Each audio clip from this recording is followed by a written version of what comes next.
Hi friends, कशा आहात मैत्रिणींनो? आज दीप अमावस्या आहे. आजच्या ब्लॉगमध्ये तुमचं सगळ्यांचं मनापासून स्वागत आहे. तर आज आहे दीप अमावस्या. आजचा दिवस खूप खास आहे. म्हणजे आज आषाढ महिन्यातला शेवटचा दिवस आहे. आषाढ महिन्यातल्या शेवटच्या दिवशी दीप अमावस्या येते. म्हणजे जी अमावस्या येते तिला दीप अमावस्या म्हणतात. आणि या दिवशी आपल्याला दिव्यांची आरास करायची असते, दिव्यांची पूजा करायची असते. तर पूजा मला सायंकाळी करायची आहे. आणि त्यानंतर आपल्या मुलांचं ऑप्शन आज करायचं असतं, ते सुद्धा मी सायंकाळी करणार आहे. पण सकाळचे जे काम आहे ते म्हणजे नवऱ्याचा डबा मला आधी त्यांचा डबा करायचा आहे आणि त्यानंतर मग मी सायंकाळी पूजा करणार आहे. तर आज खूप छान दिवस आहे. म्हणजे हा व्हिडिओ कालचा आहे, आजचा नाही.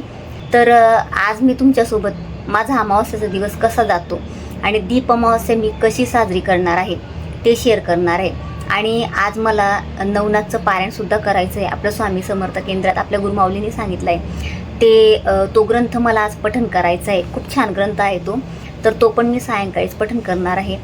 आणि यासोबत काही लक्ष्मीप्राप्तीच्या सेवा आहेत. त्यानंतर पिवळ्या मोहरीचा खूप छान उपाय आहे, तो सुद्धा मला आज करायचा आहे. तर आजचा दिवस खूप खूप छान आहे. आणि उद्यापासून श्रावण महिन्याला सुरुवात होते आहे. आपल्याला महादेवांची सेवा करायची आहे. तर ते सुद्धा ब्लॉग येतील. म्हणजे सोमवारची पूजा मी कशी करते ते सुद्धा मी तुमच्यासोबत शेअर करणार आहे. म्हणजे आज मी छान सोयाबीनचा खिमा करणार आहे. सोयाबीनची भाजी खाऊन खाऊन पण कंटाळा येतो. तर चला म्हटलं छानपैकी खिमा करूया. खूप छान लागतो, तुम्ही करून बघा. तर ती रेसिपी मी आज तुमच्यासोबत शेअर करणार आहे. तर चला आता आधी भाजी करून घेते, त्यांना टिफिन देते आणि मग त्यानंतर मला हळदीचं लेपन करायचं आहे, पूजासुद्धा करायची आहे. तर मी नंतर तुम्हाला भेटते. सर्वात आधी मी सोयाबीन पाण्यात भिजवून घेतले.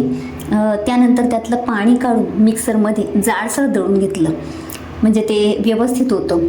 तर आता कढईत तेल तापवायला ठेवलं आहे. तेल गरम झालं की जिऱ्या मोहरीची फोडणी द्यायची आणि त्यानंतर त्यात छान बारीक चिरलेला कांदा, बारीक चिरलेला लसूण घालायचा.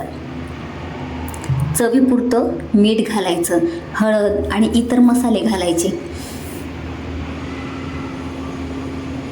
आणि हे चांगलं परतून घ्यायचं. हे परतल्यानंतर आपल्याला या सोयाबीनचा खिमा घालायचा आहे. खिमा छान व्यवस्थित मिक्स करून घ्यायचं, म्हणजे मीठ इकडे तिकडे राहायला नको. व्यवस्थित मीठ आपल्याला मिक्स करायचं आहे. आणि त्यानंतर छान झाकण ठेवून एक दणदणीत वाफ आणायची. वाफेवर हा खिमा तयार झाला की एकदम अप्रतिम लागतो. आमच्या घरात खूप आवडतो. म्हणजे सोयाबीनची भाजी आपल्याला खाऊन कंटाळा येतो, सारखं तीच भाजी. असा माझा चमचमीत खिमा तयार झाला आहे. आता त्यांना टिफिनला खिमा देते आणि त्यानंतर माझ्या कामाला मी लागते. तर या सगळे खिमा खायला नक्कीच तुम्ही असा खिमा बनवून बघा. म्हणजे तुमच्या घरी जर सोयाबीनची भाजी कोणी खात नसेल तर सगळे आवडीने खातील हा खिमा.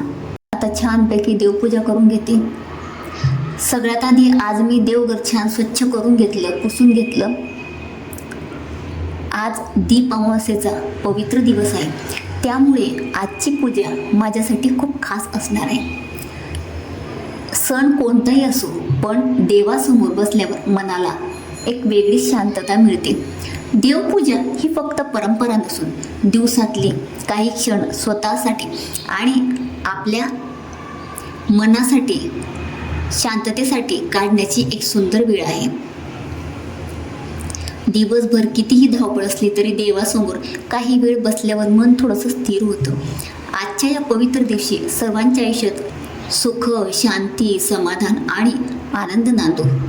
सर्वांच्या घरातील व्यक्ती निरोगी राहो आणि प्रत्येकाच्या आयुष्यात सकारात्मकता येऊ, अशी मी ईश्वरचरणी प्रार्थना करते.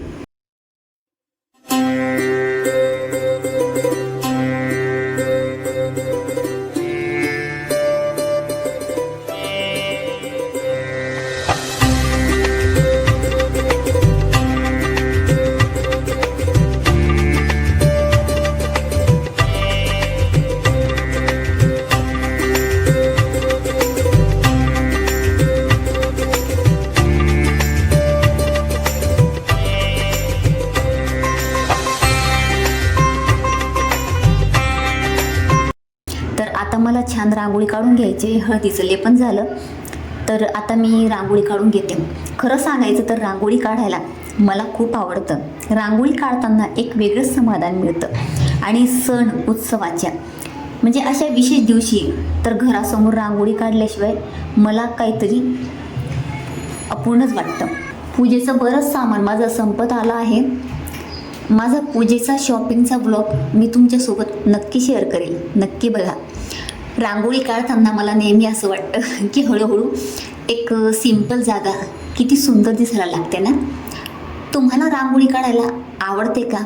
आणि तुम्ही कोणती रांगोळी जास्त काढता? सिंपल, ट्रेडिशनल की कलरफुल की मोठी डिझाईन? मला कमेंटमध्ये नक्की सांगा.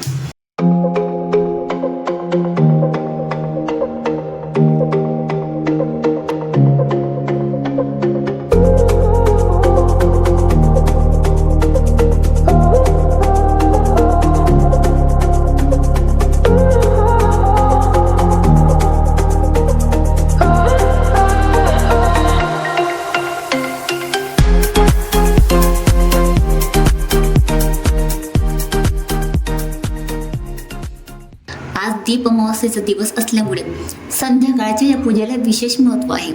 म्हणजे आता मी दिव्यांची पूजा करून घेते आहे.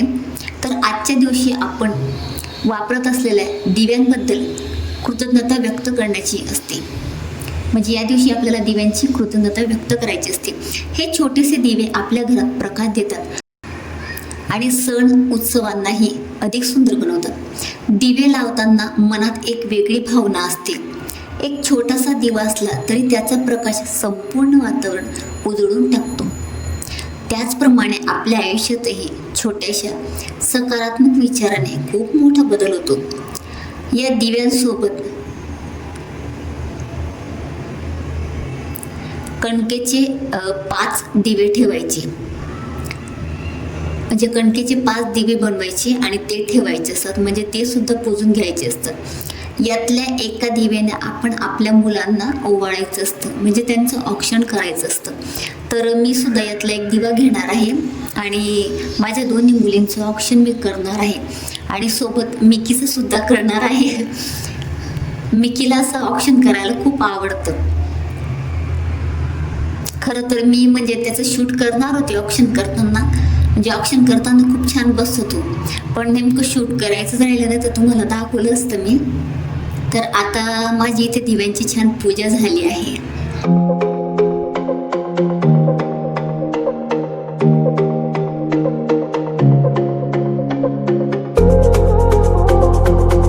असा दीप अमावस्याचा आजचा दिवस माझा गेला. तुमचा दिवस कसा गेला मला कमेंटमध्ये नक्की सांगा.